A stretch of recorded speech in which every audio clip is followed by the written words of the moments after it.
Hello everyone, welcome back to Rasha's vibes. അപ്പോൾ ഇന്ന് ഞാൻ സ്കൂളിലുള്ളൊരു ദിവസത്തെ വിശേഷങ്ങളാണ് ഷെയർ ചെയ്യുന്നത്. അപ്പോൾ കുറച്ച് കൃഷിക്കാര്യങ്ങളും അതിൽ ഉൾപ്പെടുത്തിയിട്ടുണ്ട്. പിന്നെ റമദാന് മുന്നുള്ള കുറച്ച് പർച്ചേസിങ് വീഡിയോ കൂടി ഇതിൽ ഉൾപ്പെടുത്തിയിട്ടുണ്ട് കേട്ടോ. അപ്പോൾ നമുക്ക് വീഡിയോ കണ്ടു നോക്കാം. അപ്പോൾ രാവിലെ തന്നെ ഞാൻ ആദ്യം ചെയ്യുന്നത് ചായ കുടിച്ചതിന് ശേഷം ഞാനിതാ വീടിൻ്റെ ബാക്ക് സൈഡിൽ ഒന്ന് വന്ന് നോക്കും. നമ്മുടെ തക്കാളിയൊക്കെ എന്തായി, അതുപോലെ കൃഷിയുടെ കാര്യങ്ങളൊക്കെ എന്തായി, ചെടികളൊക്കെ എന്ത് പറയുന്നതൊക്കെ ഒന്ന് നോക്കൂ കേട്ടോ. അപ്പോൾ ഞാനിതാ അതിന് ശേഷം ഫ്രൈഡ് റൈസ് ഉണ്ടാക്കാൻ വേണ്ടിയിട്ട് വെള്ളമൊക്കെ തിളപ്പിച്ച് അതിൽ അരിയൊക്കെ ഇട്ടിട്ടുണ്ട്. അതുപോലെ ചിക്കൻ ഫ്രൈ ആണെന്ന് ഉണ്ടാക്കുന്നത്. ജസ്റ്റ് മുളക് പൊടിയും മഞ്ഞൾപ്പൊടിയും ഉപ്പും ഗരം മസാലയൊക്കെ ഇട്ടിട്ട് ജസ്റ്റ് ഒന്ന് ഫ്രൈ ചെയ്തെടുക്കുകയാണ് കേട്ടോ. അപ്പോൾ അതേ ഓയിലിൽ ഞാൻ ഫ്രൈഡ് റൈസിനുള്ള ഉള്ളിയും ഇഞ്ചിയും വെളുത്തുള്ളിയൊക്കെ, അതുപോലെ ക്യാപ്സിക്കം, ക്യാരറ്റ്, കുറച്ച് ക്യാബേജ് ഇടും കേട്ടോ. അപ്പോൾ അതൊക്കെ ഒന്ന് സോട്ട് ചെയ്തെടുക്കുകയാണ്. ഈ ഓയിൽ തന്നെ ആകുമ്പോൾ ഒരു ചിക്കൻ്റെ ടേസ്റ്റൊക്കെ അതേപോലെ എടുക്കുമല്ലോ. പിന്നെ ആ ഓയിൽ നമുക്ക് കളയും വേണ്ട. അപ്പോൾ അങ്ങനെ ഞാനിതാ ഒരു മാഗിയുടെ ക്യൂബ് ഇട്ടിട്ടുണ്ട് കേട്ടോ. അപ്പോൾ ഇതിടുമ്പോൾ ഒരു പ്രത്യേക ഫ്ലേവറാണല്ലോ. അപ്പം വേറൊരു ഇൻഡക്ഷൻ്റെ മുകളിൽ ഞാനിതാ നല്ല റൈസ് നന്നായിട്ട് വേവിച്ചെടുക്കുന്നുണ്ട്. പിന്നെ നമ്മുടെ മസാലകൾ, അതായത് ഉള്ളിയും വെളുത്തുള്ളിയും ഇതൊക്കെ ഉണ്ടല്ലോ, അതൊക്കെ വഴണ്ടതിന് ശേഷം കുറച്ച് ചിക്കൻ ചില്ലി മസാല, അതായത് ചില്ലി മസാല ചില്ലി സോസ് ഉണ്ടല്ലോ, ചില്ലി സോസ് ഒഴിച്ചു കൊടുക്കുന്നുണ്ട്. പിന്നെ ഞാനിത് ഇത്തിരി വലിയൊരു കടായിലേക്ക് മാറ്റി കൊടുക്കുന്നുണ്ട് കേട്ടോ. ഇനി ഇതിലേക്ക് ഇതൊന്ന് ജസ്റ്റ് ഒന്ന് ചൂടായതിന് ശേഷം നമുക്ക് റൈസ് വെള്ളമൊക്കെ വാർത്ത് വെച്ചിട്ടുണ്ട്, അത് ഇതിലേക്ക് ഇട്ട് കൊടുക്കാം. ഞാൻ ബസ്മതി റൈസാണ് ആഡ് ചെയ്യുന്നത്. അപ്പോൾ ഇത് നന്നായിട്ടൊന്ന് ഹൈ ഫ്ലെയിമിലൊന്ന് മിക്സ് ചെയ്തെടുക്കണം. നിങ്ങൾക്ക് വേണമെങ്കിൽ മുട്ടയൊക്കെ ആഡ് ചെയ്യാം കേട്ടോ. ഞാൻ കോഴിമുട്ട ഒന്നും ആഡ് ചെയ്തിട്ടില്ല, മക്കൾക്ക് അത്ര ഇഷ്ടമല്ല ഈ ഒരു ഫ്രൈഡ് റൈസിൽ കോഴിമുട്ട ഉള്ളത്. അപ്പോൾ എന്നും ഇവർ എന്തെങ്കിലും നമ്മുടെ വീട്ടിലുണ്ടാക്കിയ എന്തെങ്കിലും രാവിലത്തെ പലഹാരങ്ങളൊക്കെയാണ് കൊണ്ടുപോകാറുള്ളത്. അപ്പോൾ ഞാൻ ഇടയ്ക്ക് ഇതേപോലെ റൈസ് ഐറ്റംസ് എന്തെങ്കിലുമൊക്കെ ഉണ്ടാക്കി കൊടുക്കും കേട്ടോ. ഫ്രൈഡ് റൈസോ അല്ലെങ്കിൽ ഗാർലിക് റൈസോ അങ്ങനെ എന്തെങ്കിലും ഉണ്ടാക്കി കൊടുക്കാറുണ്ട്. അപ്പോൾ അതാ ടിഫിൻ ബോക്സൊക്കെ ഒന്ന് ഫില്ല് ചെയ്യുകയാണ്. അപ്പോൾ സലാഡ് ഉണ്ടാക്കിയിട്ടുണ്ടായിരുന്നില്ല കേട്ടോ. അപ്പോൾ ഞാൻ കുഞ്ഞുവിന് അതേപോലെ രണ്ടുപേർക്കും ഒരേപോലെ വെച്ച് കൊടുത്തിട്ടുണ്ട്. ഇനി അടച്ചു കഴിഞ്ഞപ്പോഴാണ് കുഞ്ഞു പറയണത് അവൾക്ക് കുക്കുംബറും ഉള്ളിയും ഒക്കെ വേണം, സലാഡ് പോലെ വേണമെന്ന്. അപ്പോൾ അതൊക്കെ ഒന്ന് വെച്ച് കൊടുത്തിട്ട് ഞാനിതാ ടിഫിൻ ബോക്സ് അടയ്ക്കുകയാണ്. 8:30 കേട്ടോ ഇവരെ ബസ് വരിക. ടിഫിൻ ബോക്സൊക്കെ ആക്കിയതിന് ശേഷം ഞാനിതാ കുറച്ച് പാത്രങ്ങളുണ്ടായിരുന്നു കേട്ടോ, അതൊക്കെ ഒന്ന് കഴുകി വെച്ചു. അത് കഴിഞ്ഞപ്പോൾ അത് മക്കളുടെ ബസ് വന്നിട്ടുണ്ട്. അങ്ങനെ അവർ രണ്ടുപേരും സ്കൂൾ ബസ്സിൽ കയറി പോയി കേട്ടോ. പിന്നെ അത് കഴിഞ്ഞതിന് ശേഷം പൊന്നൂസിന് ഭയങ്കര സങ്കടമാണ് കേട്ടോ. ഇവർ രണ്ടുപേരും കൂടിയിട്ട് പോയി കഴിഞ്ഞാൽ ഭയങ്കര സങ്കടമാണ്. പിന്നെ ഞങ്ങൾ കുറച്ച് നേരം ചെടികളൊക്കെ നനച്ച് അടിച്ചു വാരി അങ്ങനെ കുറച്ച് പരിപാടികളൊക്കെ അങ്ങനെ ചെയ്തു. കുറച്ച് കറ്റാർവാഴ തന്നെ ഉള്ളൂ കേട്ടോ, കറ്റാർവാഴയും പിന്നെ 2-3 ചെടികളും മാത്രമേ ഉള്ളൂ. പിന്നെ ഇവിടെ ഈ ഒരു പൊന്നൂസ് അവിടെ ഇരുന്ന് കളിക്കുന്നുണ്ട്, മണ്ണിലിരുന്ന് കളിക്കുന്നുണ്ട് കേട്ടോ. ഈ ഒരു സ്നേക്ക് പ്ലാന്റ് ഉണ്ടല്ലോ, അത് ഒരു ചട്ടിയിൽ തന്നെ നിറഞ്ഞിരിക്കുന്നുണ്ടായിരുന്നു. അപ്പോൾ അതൊക്കെ ഒന്ന് മാറ്റി വയ്ക്കാമെന്ന് വിചാരിച്ചു കേട്ടോ. അങ്ങനെ അതൊക്കെ ചട്ടിയിൽ മാറ്റി വെച്ചതിന് ശേഷം ഞാൻ അടുക്കളയിൽ വന്നപ്പോൾ പുതിന ഞാൻ കുറച്ച് വേര് പിടിപ്പിക്കാൻ വേണ്ടിയിട്ട് തണ്ടുകളൊക്കെ വെള്ളത്തിലിട്ട് വെച്ചിട്ടുണ്ടായിരുന്നു. നന്നായിട്ട് മുളച്ച് വന്നിട്ടുണ്ട്. അപ്പോൾ അതൊക്കെ ഞാനിത് അതേപോലെ ഒരു ചാക്കിൽ ഇങ്ങനെ വെച്ച് കൊടുത്തിട്ടുണ്ടായിരുന്നു. പക്ഷേ അതൊക്കെ ഇപ്പോൾ പോയിട്ടുണ്ട് കേട്ടോ, അതൊന്നും കറക്റ്റായിട്ട് വന്നിട്ടില്ല. പിന്നെ കുറച്ച് കുരുമുളക് പൊട്ടിക്കാനുണ്ട് കേട്ടോ. 2 ചെടിമേലാണ്, ഒരു തെങ്ങിൻ്റെ മുകളിലും ഒരു തേക്കിൻ്റെ മുകളിലുമാണ് ഉള്ളത്. അപ്പോൾ അതൊക്കെ പകുതി പൊട്ടിച്ചെടുത്ത്, അതിൻ്റെ മേലേക്കൊന്നും എനിക്ക് പൊട്ടിക്കാൻ കിട്ടിയിട്ടില്ല. പകുതി വരെ ഞാൻ ലാഡർ എത്തുന്ന വരെ ഞാൻ പൊട്ടിച്ചിട്ടുണ്ട്. എന്നിട്ട് ഇതേപോലെ ഈ തോക്കയിൽ നിന്ന് ഈ മണിയൊക്കെ മാറ്റി വെച്ചിട്ടുണ്ട് കേട്ടോ. ഇനി ഇത് ഉണക്കിയിട്ട് സൂക്ഷിച്ചെടുത്ത് വെക്കണം. പിന്നെ അതിന് ശേഷം വീടിൻ്റെ ബാക്ക് സൈഡിൽ കുറച്ച് വഴുതനയും കൂടി ഉണ്ട്. അപ്പോൾ അതൊക്കെ ഒന്ന് അതിൻ്റെ മുകളിൽ എന്തെങ്കിലും പുഴുക്കളുണ്ടോ അതൊക്കെ നോക്കി. പൊട്ടിക്കാനായിട്ടില്ല കേട്ടോ, ഒന്നും കൂടി വലുതാവണമെന്ന് വിചാരിച്ചിട്ടുണ്ടായിരുന്നു. പിന്നെ പയർ ഞാൻ കുറച്ച് മുളപ്പിച്ചെടുത്തിട്ടുണ്ടായിരുന്നു കേട്ടോ, മുളപ്പിച്ച് തൈകളായിട്ടുണ്ട്. അപ്പോൾ ഇന്ന് അതൊക്കെ ഒന്ന് കുഴിച്ചിടാമെന്ന് വിചാരിച്ചിട്ടുണ്ടായിരുന്നു. ഇതേപോലെ ഞാൻ കൃഷിഭവനിൽ നിന്ന് തൈകൾ മേടിച്ചതാണ്. മേടിച്ച ആ ഒരു പാത്രത്തിൽ തന്നെയാണ് കേട്ടോ ഞാൻ വിത്തുകൾ ഇട്ടിട്ടുണ്ടായിരുന്നത്. അപ്പോൾ അതൊക്കെ ഒന്ന് കുഴിച്ചിട്ടിട്ടുണ്ട്. ഇത് 2 തരം പയറുണ്ട് കേട്ടോ. അപ്പോൾ ഏതാണെന്നൊന്നും എനിക്കറിയില്ല. അപ്പോൾ എല്ലാം കൂടി ഒരുമിച്ചാണ് ഞാൻ കുഴിച്ചിട്ടുള്ളത്. അതിന് ശേഷം അതിനൊക്കെ ഒന്ന് നനച്ചു കൊടുത്തിട്ടുണ്ട് കേട്ടോ. അപ്പോൾ ഇതിനൊക്കെ ഡ്രിപ്പ് ഇറിഗേഷനാണ് കൊടുക്കുന്നത്. പക്ഷേ അത് കറക്റ്റായിട്ട് വെള്ളമൊന്നും എത്തണില്ല കേട്ടോ. അപ്പോൾ ഞാൻ ചില ദിവസങ്ങളിൽ ഇതേപോലെ ഒന്ന് നനച്ചു കൊടുക്കും എല്ലാത്തിനും. അതാകുമ്പോൾ അവർക്ക് നന്നായിട്ട് ഇടയ്ക്ക് ഒരു 2 ദിവസം കൂടുമ്പോഴൊക്കെ ഇതേപോലെ ഒന്ന് നനച്ചു കൊടുക്കും. പിന്നെ അതാ തക്കാളിയൊക്കെ പൊട്ടിക്കാനായിട്ടുണ്ട്. ഈ തൈകളൊക്കെ ഞാൻ കൃഷിഭവനിൽ നിന്ന് വാങ്ങിച്ചിട്ടുള്ളതാണ് കേട്ടോ. വടക്കാഞ്ചേരി കൃഷിഭവനിൽ നിന്ന് വാങ്ങിച്ചിട്ടുള്ളതാണ്. പിന്നെ അതാ കുറച്ച് മുളക് ഇതാ അതേപോലെ പാവി നിർത്തിയിട്ടുണ്ട് കേട്ടോ. അത് മുളച്ച് വന്നിട്ടുണ്ട്. പിന്നെ വെണ്ടയും ഒക്കെ ഉണ്ട് കേട്ടോ.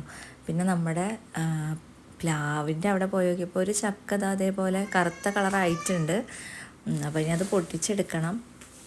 പിന്നെ നമ്മുടെ റംബൂട്ടാനൊക്കെ നന്നായിട്ട് പൂത്ത് വന്നിട്ടുണ്ട്. അപ്പോൾ ഇനി വരും വീഡിയോസിൽ ഇതിൻ്റെ അപ്ഡേഷനൊക്കെ തരാം കേട്ടോ. പിന്നെ ഇതൊരു അമ്പഴങ്ങയാണ് കേട്ടോ. അമ്പഴങ്ങ ചെറിയ അമ്പഴങ്ങയാണ്. ഞങ്ങൾ സ്വീറ്റ് അമ്പഴങ്ങ എന്നൊക്കെ പറഞ്ഞിട്ട് വാങ്ങിച്ചതാണ്. പക്ഷെ അത്ര സ്വീറ്റ് ഒന്നല്ല, സാധാ അമ്പഴങ്ങ പോലെ അത്ര പുളിയില്ല എന്നേ ഉള്ളൂ. അങ്ങനെ അതും ഞങ്ങൾ ഫാമിൽ നിന്ന് വാങ്ങിച്ചിട്ടുള്ളതാണ് കേട്ടോ. നഴ്സറി ഉണ്ടല്ലോ, അവിടെ നിന്ന് വാങ്ങിച്ചിട്ടുള്ളതാണ്. അപ്പോൾ ഒരുപാട് കാര്യങ്ങൾ നമുക്ക് കൃഷിയിൽ നിന്നും പഠിക്കാനുണ്ട് കേട്ടോ. കുറേ രോഗങ്ങളും കാര്യങ്ങളൊക്കെ വരുന്നുണ്ട്. പക്ഷേ എന്നാലും നമ്മളിതൊക്കെ ഇങ്ങനെ ചെയ്ത് നോക്കുകയാണ്. നമുക്ക് ഓരോ കാര്യങ്ങൾ ചെയ്ത് നോക്കുമ്പോഴാണല്ലോ നമുക്ക് ഓരോരോ കാര്യങ്ങൾ പഠിക്കാൻ പറ്റുന്നത്. അപ്പോൾ തക്കാളി ഒരു 2 തക്കാളി ഇതേപോലെ വാട്ടരോഗം വന്നിട്ട് പോയിട്ടുണ്ട് കേട്ടോ. അപ്പോൾ ഇനി അതിനെന്തൊക്കെ കാര്യങ്ങളാണ് ശ്രദ്ധിക്കേണ്ടത്, ഇനി അതൊക്കെ പഠിച്ചെടുക്കണം. 2 തക്കാളി തൈ അങ്ങനെ വാടിപ്പോയി. പിന്നെ നമുക്കിതൊക്കെ കാണുമ്പോൾ നല്ലൊരു സന്തോഷമാണല്ലേ. നമുക്ക് എന്ത് വിഷമം ഉണ്ടെങ്കിലും നമുക്ക് ഇതിനൊക്കെ ഒന്ന് പരിചരിച്ച് കഴിഞ്ഞാൽ നമുക്ക് അത്രയും സന്തോഷമാണ് കിട്ടുക. എനിക്കിതുപോലെയൊക്കെ കൃഷി ചെയ്യുന്നത് ഭയങ്കര ഇഷ്ടമാണ് കേട്ടോ. എനിക്കെപ്പോഴും എന്തെങ്കിലുമൊക്കെ ഒന്ന് വെച്ച് പിടിപ്പിക്കണം. അപ്പോൾ പൂച്ചെടികളോടൊന്നല്ല എനിക്ക് പ്രിയം. ഇതേപോലെ പച്ചക്കറികൾ ഉണ്ടാക്കുക, അത് കാണുക, അത് ഉണ്ടാവുന്നത് കാണുക, അതൊക്കെ ഭയങ്കര ഇഷ്ടമാണ്. എനിക്ക് പറ്റാത്ത സമയത്ത് പോലും ഞാൻ ഒരു പച്ചമുളകിൻ്റെ തൈയെങ്കിലും ഞാൻ വെച്ച് പിടിപ്പിക്കാറുണ്ട്. ഒന്നും വീട്ടിലില്ലാത്തൊരവസ്ഥ ഇതുവരെ ഉണ്ടായിട്ടില്ല. അങ്ങനെ ഇപ്പോൾ അതാ അൽഹംദുലില്ലാഹ് ഇത്രയൊക്കെ ആയിട്ടുണ്ട്. അപ്പോൾ അതൊക്കെ കഴിഞ്ഞതിന് ശേഷം ഞാൻ വലിയ മോൾക്ക് ഉച്ചയ്ക്കായിരുന്നു എക്സാം. അപ്പോൾ അവളെ കൊണ്ടാക്കാൻ വേണ്ടിയിട്ട് സ്കൂളിലേക്ക് പോയിട്ടുണ്ടായിരുന്നു. കോൺകോട് സ്കൂളിലാണ് കേട്ടോ അവൾ പഠിക്കുന്നത്, പന്നിത്തടം. അപ്പം അവിടെ നിന്ന് വരുമ്പോൾ ഞാനിതാ ബേക്കറി കുറച്ച് വാങ്ങിച്ചിട്ടുണ്ട്. അപ്പോൾ ഇനി നോമ്പായാൽ ഇനിയിപ്പോൾ ഈ ബേക്കറികളൊന്നും നമുക്ക് കഴിക്കാൻ തോന്നില്ലല്ലോ. അപ്പോൾ അതുകൊണ്ട് ഞാൻ കുറച്ച് ബേക്കറി ഐറ്റംസൊക്കെ വാങ്ങിച്ച് സാൻഡ്വിച്ചും അതുപോലെ റോളും ചിക്കൻ റോളൊക്കെ അതൊക്കെ വാങ്ങിച്ച് അങ്ങനെ നേരെ വീട്ടിലേക്ക് പോയി. ഞാൻ ചെറിയ മോളെ കൊണ്ടുപോയിട്ടുണ്ടായിരുന്നില്ല, ഉമ്മാൻ്റെ അടുത്ത് ആക്കിയിട്ടുണ്ടായിരുന്നു കേട്ടോ. അപ്പോൾ ഇതാണ് ഉപ്പാൻ്റെ കടയാണ്, തച്ചുകുന്ന്, തളി തച്ചുകുന്ന് ആ ഭാഗത്താണ് കേട്ടോ ഈ ഒരു കട ഉള്ളത്. അപ്പോൾ നല്ല വീടിൻ്റെ ഫ്രണ്ടിൽ തന്നെ ഒരു തച്ചുകുന്ന് എന്ന് പറഞ്ഞിട്ടുള്ള കുന്നായ കൊണ്ട് നല്ല വെയിലാണ്. അപ്പോൾ അതുകൊണ്ട് ഇതേപോലെ കർട്ടനൊക്കെ ഇട്ടിട്ടുണ്ട്. അപ്പോൾ ചെറിയൊരു കടയാണ് കേട്ടോ. എല്ലാ സാധനങ്ങളും ഉണ്ട്, അത്യാവശ്യം പച്ചക്കറിയും പലചരക്കും എല്ലാ ഐറ്റംസും ഉണ്ട്. അപ്പോൾ ഞാൻ കുറച്ച് സാധനങ്ങളൊക്കെ വാങ്ങിക്കണമല്ലോ നമ്മൾ നോമ്പിന്.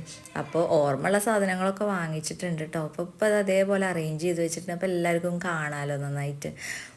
അങ്ങനെ എല്ലാ ഐറ്റംസും ഇത് അതേപോലെ അറേഞ്ച് ചെയ്ത് വെച്ചിട്ടുണ്ട്. അപ്പോൾ നമുക്ക് ആവശ്യമുള്ള സാധനങ്ങളൊക്കെ അവിടെ നിന്ന് എടുത്തിട്ടുണ്ട് കേട്ടോ. സാധാരണ സമയത്ത് ഞാൻ ഉപ്പാക്ക് ലിസ്റ്റ് അയച്ചു കൊടുക്കുകയാണ് ചെയ്യാറ്. അപ്പോൾ ഉപ്പ വീട്ടിൽ കൊണ്ടുവന്ന് തരാറുണ്ട്. അപ്പോൾ ഇന്നിപ്പോൾ എന്തായാലും ഞാൻ അങ്ങോട്ട് പോയതല്ലേ, അപ്പോൾ ഞാനതൊക്കെ ഒന്ന് എടുത്ത് കുറച്ച് അധികം സാധനങ്ങൾ തന്നെ ഉണ്ടായിരുന്നു. അപ്പോൾ അതൊക്കെ ഒന്ന് എടുത്തു. അപ്പോൾ ഞാൻ സാധനങ്ങളൊക്കെ എടുത്തിട്ട് ഇതാ ഈ ഒരു ട്രോളിയിലാണ് വെക്കുന്നത് കേട്ടോ. ഇത് എൻ്റെ 2ാമത്തെ മോളാണ്, അവളാണ് എൻ്റെ ട്രോളിയിട്ട് ഇപ്പോൾ നിൽക്കുന്നത്.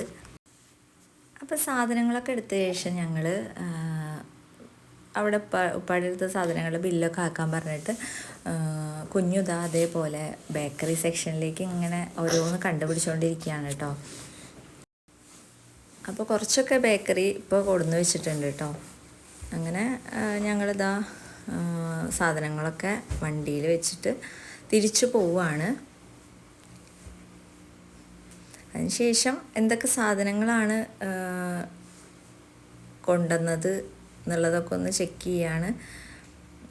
അപ്പോഴാണ് കുറേ സാധനങ്ങൾ വാങ്ങിച്ചിട്ടില്ല എന്നുള്ള കാര്യം ഓർമ്മ വന്നത്. ഇനിയിപ്പോൾ അതൊക്കെ എഴുതിയിട്ട് പടർത്ത് അയച്ചു കൊടുക്കണം. അപ്പോൾ ഇപ്പോൾ അങ്ങോട്ട് കൊണ്ടുവന്ന് തരും.